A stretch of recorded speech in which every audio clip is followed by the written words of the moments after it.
Si vous vous êtes déjà baladé dans le Midi toulousain ou l'Aquitaine, vous avez sûrement fait une balade dans l'une des nombreuses bastides que compte la région. On tombe facilement sous le charme de ces villes de taille moyenne. Quelles sont leurs origines? Comment expliquer leur architecture? Dans quel paysage elles s'insèrent? Pour explorer ces questions et partir à la découverte de ce patrimoine représentatif du sud-ouest de la France, je suis aujourd'hui en compagnie de l'historien Éric Labaille. À deux pas de chez vous, une émission présentée par Émilie Mendoza. Un podcast ici en région.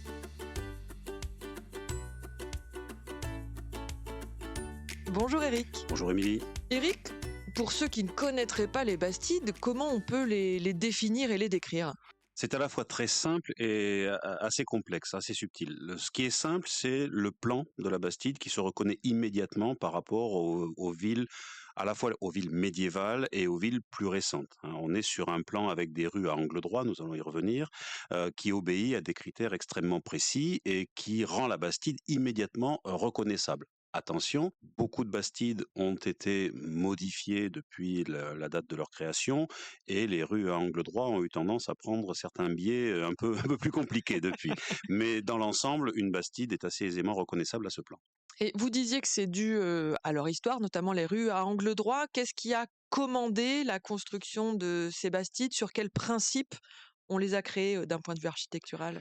Alors pour comprendre les bastides, il faut remonter à l'Antiquité. À l'Antiquité avec un grec qui s'appelle Hippodamos de Milet, qui est ce qu'on appellerait aujourd'hui un urbaniste, qui définit la ville entre guillemets idéale. Alors le terme de ville idéale, j'y reviendrai, mais la ville dans son acception la plus efficace, la plus rationnelle, qui est tout simplement d'avoir des rues qui se croisent à angle droit.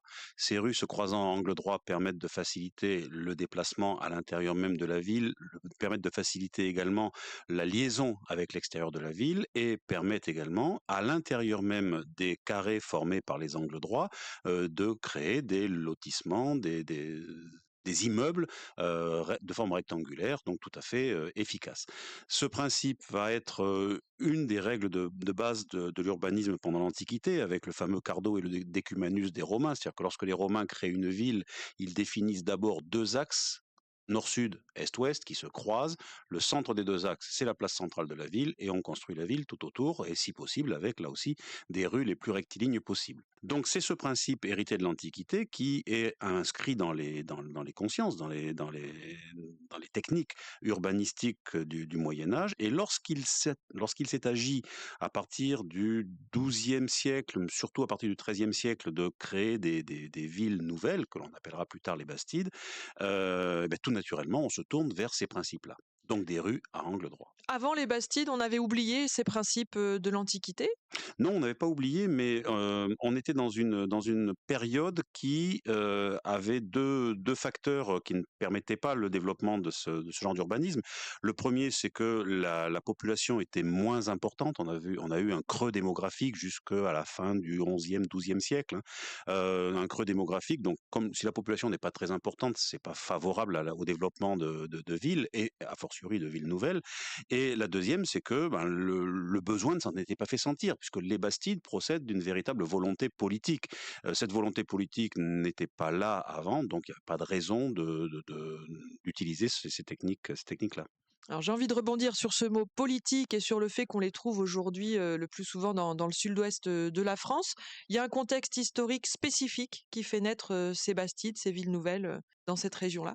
Alors, il y a une constante. La constante, c'est la volonté du pouvoir politique, quel qu'il soit, d'affirmer son ancrage dans le territoire, d'affirmer sa domination d'un territoire et de s'affirmer par rapport au pouvoir politique voisin. Une fois qu'on a posé ça, on a plusieurs contextes différents. Le premier contexte, celui qui vient spontanément à l'esprit, c'est celui de la guerre de Cent Ans et d'une façon plus large des affrontements franco-anglais, enfin même si le mot anglais est peut-être pas très bien adapté puisque ce sont des Angevins à la tête du royaume d'Angleterre à cette époque-là, mais en tout cas cette rivalité entre les deux royaumes qui va amener les souverains des deux puissances à créer des bastides. J'y reviendrai. Et le deuxième contexte qui est à prendre en compte, c'est ce que l'on a appelé la croisade des Albigeois et ses conséquences. Alors pas tellement la croisade en elle-même, mais c'est surtout les conséquences de la croisade. Là, en l'occurrence, ça concerne spécifiquement la région toulousaine, puisque la croisade des Albigeois va amener, et d'ailleurs c'était un des buts de cette opération, va amener un affaiblissement du comté de Toulouse. Je rappelle que le comté de Toulouse est une des grandes principautés du royaume de France au XIIe, XIIIe siècle, et donc ce comté de Toulouse va sortir affaibli de la croisade des Albigeois. Et donc le comte de Toulouse, Raymond VII, va lancer à la fois pendant la croisade et après la croisade, un mouvement de construction de bastides, de villes entre guillemets nouvelles, parce qu'elles ne sont pas toujours toutes nouvelles, elles peuvent aussi s'appuyer sur un substrat déjà existant. Ces villes nouvelles ont comme objectif de réaffirmer la puissance du comte de Toulouse, qui, je l'ai dit, avait pris excusez-moi l'expression, un peu de plomb dans l'aile, face à ses voisins puissants, et notamment face à un nouveau voisin, nouveau venu, qui est une conséquence directe de la croisade, c'est le pouvoir capétien qui s'est installé en Languedoc. Donc face au Languedoc, le comte de Toulouse va faire ériger un certain nombre de villes dans lesquelles son pouvoir sera représenté par des représentants locaux, on verra lesquels tout à l'heure, et qui permettront de dresser. Alors, faut pas non plus tomber dans une militarisation à outrance de la Bastide. Hein. C'est pas un limès, c'est pas une zone fortifiée que l'on va créer, mais c'est un moyen de s'affirmer par rapport au Languedoc. C'est comme ça que des bastides comme Saint-Félix-Lauragais, comme Montastruc, comme l'Île-sur-Tarn vont être créées face au Languedoc. On construit des villes et on y place des gens avec ? Oui, alors le principe initial, c'est de créer la ville ex nihilo sans population et de la garnir ultérieurement. Dans les faits, c'est beaucoup plus complexe que ça. On a tous les cas de figure. On a des petits villages qui sont intégrés dans une bastide que l'on va créer, quelques communautés rurales qui vont se regrouper dans une bastide. Donc c'est extrêmement varié comme principe. Le principe de la bastide, c'est que donc premièrement, c'est une volonté politique, donc je l'ai dit, et deuxièmement, c'est une volonté politique qui est matérialisée par un acte juridique. Hein. C'est un acte juridique qu'on appelle un contrat de paréage qui dit tout simplement comme un contrat qui fait quoi, qui a le droit de quoi, qui est responsable de quoi. Et à partir de là, le plan de la Bastide est défini. Donc le plan de la Bastide, peut-être le moment d'en parler, c'est un... Je vous en prie. Donc la Bastide, en général, il y a d'autres formes, mais la forme la plus courante est de forme carrée, voire rectangulaire. Cette Bastide a en son centre une place très dégagée, elle aussi de forme carrée, et cette place, à chacun de ses angles, lance des voies vers l'extérieur qui vont aller jusqu'aux limites de la zone urbaine et ensuite faire la jonction avec les campagnes alentours. Autour de ces voies s'organise tout un quadrillage à angle droit, donc je le disais tout à l'heure, de rues plus ou moins larges, plus ou moins passantes, et au centre desquelles sont des îlots qui sont ensuite construits et utilisés comme commerce, comme logement, etc. Est-ce que les arcades qu'on trouve sur les places de certaines bastides sont systématiques ? Ça fait partie du package ? Non, pas du tout. Alors le seul élément intangible dans une bastide, c'est sa place centrale carrée. C'est tout. Parce qu'au départ, lorsqu'on crée une bastide, on la crée parfois dans l'urgence, mais en tout cas relativement rapidement, avec des moyens techniques qui ne sont pas forcément très importants. Donc il faut se dire que les premières maisons sont en bois, les premières constructions sont en bois, elles ne sont pas du tout pérennes, ces constructions-là. Et c'est au fur et à mesure du temps, et notamment à partir du XVe siècle, que la Bastide va se doter de bâtiments en dur. Donc la place centrale va être elle aussi remaniée au fur et à mesure du temps. Alors pourquoi ces arcades ? Tout simplement parce que la place centrale a été pensée, voulue comme un lieu commercial important. C'est la place du marché, c'est la place de la foire, c'est la place où on se retrouve régulièrement pour des opérations commerciales. Or, les opérations commerciales sur une place carrée, c'est très bien. Mais quand il pleut, quand il neige, quand il vente, c'est pas très agréable. C'est la raison pour laquelle certaines bastides, en fonction de leurs moyens, en fonction de leur histoire, vont se doter de halles, donc un grand espace couvert au centre au centre de la place centrale, et que les bastides les plus fortunées vont compléter cet espace couvert par des espaces couverts latéraux sous forme d'arcades et de passages couverts.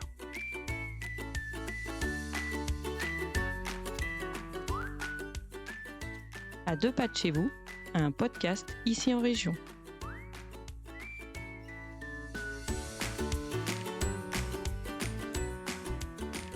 On parlait du comte de Toulouse qui est à l'origine de nombreuses bastides dans cette région du sud-ouest pour des raisons politiques. Une fois qu'il a lancé la construction, fait éditer les contrats dont vous parliez, qui va diriger ensuite ces nouvelles villes? Alors ces nouvelles villes sont construites selon enfin sont pensées selon les termes de l'époque de créer des structures urbaines à la fois nouvelles. Ça se retrouve dans la toponymie. On a des villes qui s'appellent Castelnau, le nouveau château, à la fois nouvelles et à la fois bénéficiant de privilèges, d'avantages en termes de fiscalité, en termes de droits. Et là, ça va nous donner les sauvetés, donc des villes qui sont dégagées de certaines formes d'imposition. Donc ça, c'est le principe. Et pour diriger ces villes-là, on va mettre à la tête une administration que l'on pourrait quasiment qualifier aujourd'hui d'administration communale, dans laquelle on a trois. Pour faire simple, on a trois structures. D'abord, les consuls, qui sont chargés de l'administration elle-même de la cité. Les jurés, donc, qui sont chargés de rendre la justice, pour le pouvoir de justice, hein, tout à fait naturel. Et enfin, le dernier, le bail qui est une sorte, alors c'est un mot qui est dérivé évidemment du mot bailli, hein, qui est le représentant du pouvoir supérieur dans la Bastide. C'est un petit peu l'équivalent, non pas du maire, mais une sorte de mini-préfet, vous voyez, le représentant de la structure étatique. Vous disiez tout à l'heure que ces bastides, au moment de leur édification, sont une manière pour le comte de Toulouse de réaffirmer son pouvoir sur ces terres, ces terres du sud-ouest de la France, dans le contexte de la croisade contre les Albigeois, autrement dit la lutte contre les Cathares, si je ne me trompe pas. Vous m'arrêtez si je me trompe. C'est un aspect de cette croisade, ouais. Euh, Est-ce que à un moment ou à un autre, le contrôle du comte de Toulouse sur ces bastides est menacé?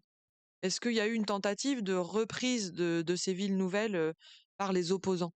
C'est très variable. Les Bastides, donc sont initialement l'émanation d'un pouvoir politique, mais après elles sont, également l'enjeu de toutes les évolutions, de la géopolitique.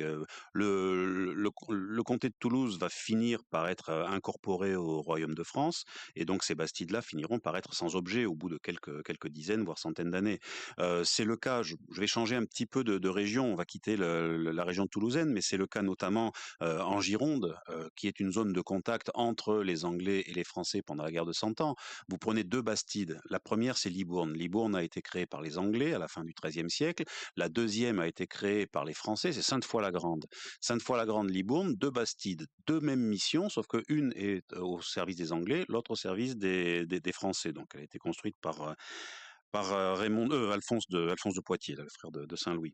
Et donc, ces deux bastides vont jouer leur rôle initialement, mais lorsque la guerre de Cent Ans va prendre fin, notamment avec la bataille de Castillon, bah, elles deviendront sans objet, exactement comme les bastides du Midi toulousain, qui vont finalement suivre le lot commun de l'évolution politique de la région. Ces villes nouvelles, vivent leur vie finalement. Ces villes nouvelles vivent leur vie et à tous les sens du terme, puisque elles vont vivre leur vie à la fois politiquement, mais elles vont vivre également leur vie de façon architecturale, puisque comme je le disais tout à l'heure, elles ont été construites avec des matériaux simples, avec du bois, avec de la brique, et au fur et à mesure de l'enrichissement ou pas de la région et de la Bastide, on va pouvoir les doter d'équipements plus modernes, on va pouvoir les doter de bâtiments en dur, d'arcades, on en parlait tout à l'heure, de halles, et certaines halles sont absolument remarquables. C'est comme celle de Grenade, hein, qui sont surmontées d'un campanile. On pourrait citer aussi celle magnifique de Revel. Et ces halles ont un intérêt, c'est qu'elles sont à la fois le symbole du rôle économique de la Bastide, parce qu'il ne faut pas non plus oublier ça. Quand on a construit une Bastide, c'est aussi on a pensé aussi, alors le terme est complètement anachronique, mais je l'assume, en termes d'aménagement du territoire. Il s'agit aussi de vitaliser le commerce en faisant de la Bastide un lieu où les commerçants, les agriculteurs de la région vont pouvoir venir échanger leur production, dynamiser donc économiquement la région. Donc ça, c'est le rôle de la halle sous laquelle on va pratiquer le commerce, mais c'est aussi le symbole du pouvoir municipal par le beffroi, par le clocher, le campanile qui surmonte la halle, donc dans les deux cas que je viens de citer, Grenade et Revel, dans lesquels à la fois la vocation commerciale et la vocation politique sont affirmées dans la place centrale. Et y a-t-il une vocation religieuse? On n'a pas parlé d'église jusqu'ici. C'est une question particulièrement pertinente. Donc Ah, merci, merci. ah oui, la 2e constante des bastides, c'est de disposer à proximité du cœur de la ville, donc qui est la place centrale, du cœur religieux. C'est-à-dire d'avoir une église qui est généralement située dans le bloc, le carré, situé au nord-est de la place centrale, de manière à ce que son massif occidental, c'est-à-dire sa façade, son ouverture, donne sur la place, enfin qu'on la voit depuis la place. Donc les jours de marché, on pourra aller prier assez facilement puisque l'ouverture de l'église est en face de nous. Ça permet d'ajouter la spiritualité à la matérialité du marché. De toute façon, au Moyen Âge, la spiritualité est partout, hein, elle n'est jamais très très loin, hein. Et là, en l'occurrence, c'est le cas.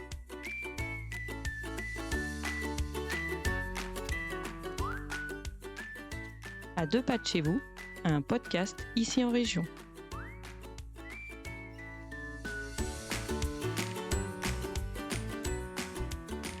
On a donc la place centrale, l'église. On évoquait le fait que les rues sont donc en damier.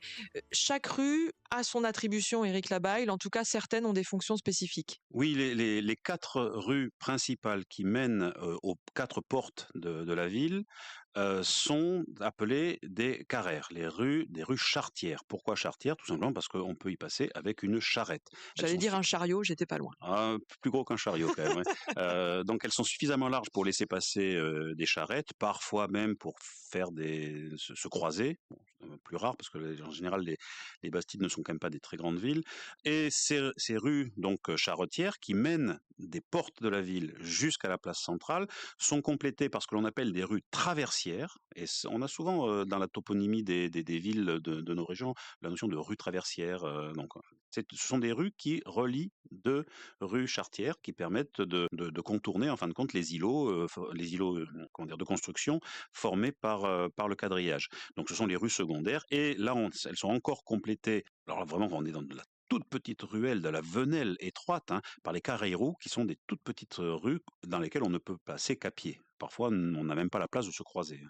Ça permet d'aller sur les arrières d'un bâtiment, ça permet de relier 2 îlots l'un à l'autre, voilà. Et c'est une organisation extrêmement précise qui est dupliquée dans toutes les bastides de la région. Est-ce qu'il y a eu un après-Bastide? Est-ce que les villes qui ont été construites dans les siècles suivants ont complètement abandonné ce modèle de la Bastide ou est-ce qu'elles l'ont fait évoluer? Qu'est-ce qui se passe urbanistiquement en France et notamment dans le sud-ouest après cette période médiévale, fin Moyen Âge des Bastides? Alors, donc les bastides, chronologiquement, la première bastide avérée, même si on pourrait ergoter sur le terme de bastide, c'est 1144, hein, c'est Montauban. Mais c'est surtout l'âge d'or, c'est 13e, 14e siècle. À partir du XVe siècle, les bastides, en tout cas leurs héritières, sont étroitement liées à la fonction première de la bastide. Je rappelle que la bastide est une création nouvelle, une ville nouvelle, tant que faire se peut. Or des villes nouvelles, après, il y en a pas énormément. On ne va pas en créer beaucoup de villes nouvelles. Elles sont relativement rares. Mentionnons quand même que la bastide reste une forme d'idéal urbain pour les architectes de l'époque. Pourquoi? Parce que une fois encore, c'est le même principe que pour les Romains et les Grecs, c'est efficace.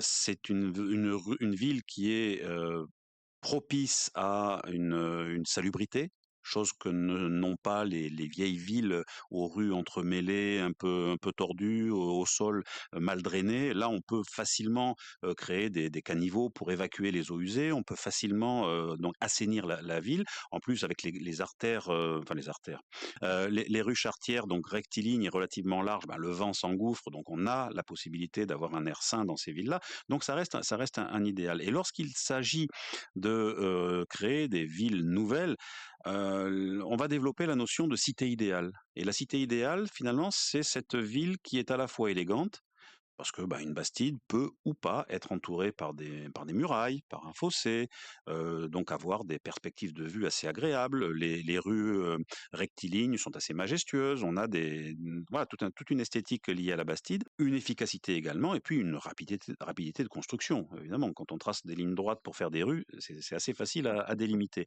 Donc on va avoir comme ça une survivance de la bastide au travers des siècles, et notamment au XVIIe siècle, avec par exemple exemple. Alors là, on va s'éloigner de la région toulousaine pour monter en Touraine avec la cité idéale à Richelieu. Voilà, exactement. Hein.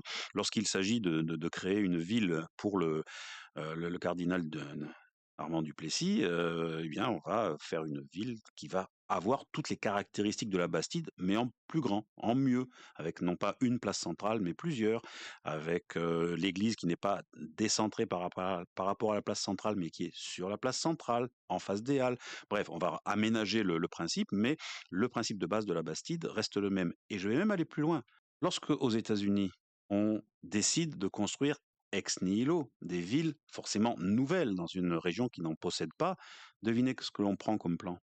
Celui de le plan le plan hippodamien, exactement, le plan hippodamien, le plan d'Hippodamos de Milet, c'est-à-dire des rues toutes droites avec des croisements à angle droit et la façon la plus efficace qui soit. Et qui est bien pratique pour les touristes parce qu'on compte le nombre de rues et on trouve les adresses beaucoup plus facilement qu'avec nos plans à l'européenne, si je puis me permettre. Exactement. Oh, ça a quand même moins de charme qu'une vieille rue avec ses petites tonnelles. Hein. Je parlais de touristes. Aujourd'hui, dans toutes les bastides qui sont encore sur pied, qui sont encore debout dans le sud-ouest de la France, quelles sont, allez, je vais vous dire les 3 bastides à ne pas manquer, les 3 bastides qui sortent du lot si on est de passage dans ces régions-là? Ah, je vous pose une colle là, je sens. La France compte entre 200 et 300 bastides. Sur ces 200 à 300 bastides, une bonne moitié ont été puissamment modifiées au fil du temps, d'un point de vue urbanistique, au point qu'on finit pour certaines à se demander si c'était vraiment une bastide au départ.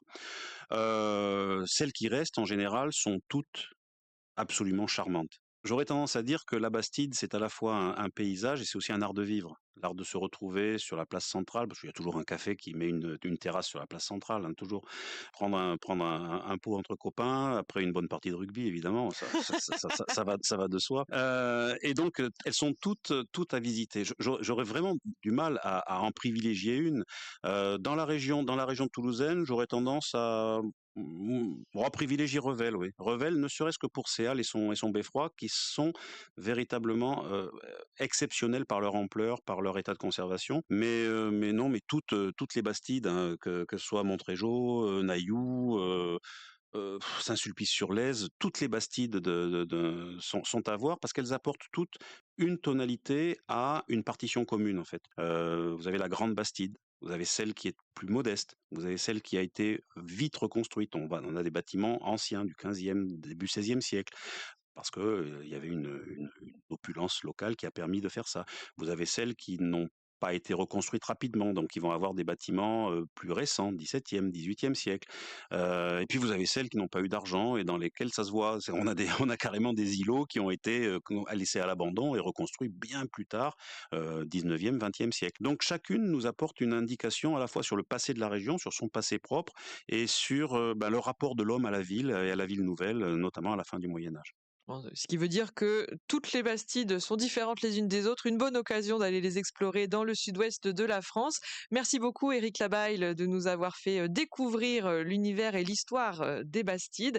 Et si vous souhaitez en savoir plus, vous retrouverez tout un chapitre consacré à cet élément architectural dans le livre Sites remarquables et insolites de Haute-Garonne aux éditions Ici en Région. Vous retrouvez ce livre dans tous les points presse et les bonnes librairies, évidemment. C'était À 2 pas de chez vous, présenté par Émilie Mendoza. Retrouvez tous nos livres, articles, podcasts et vidéos sur notre site internet icienregion.fr.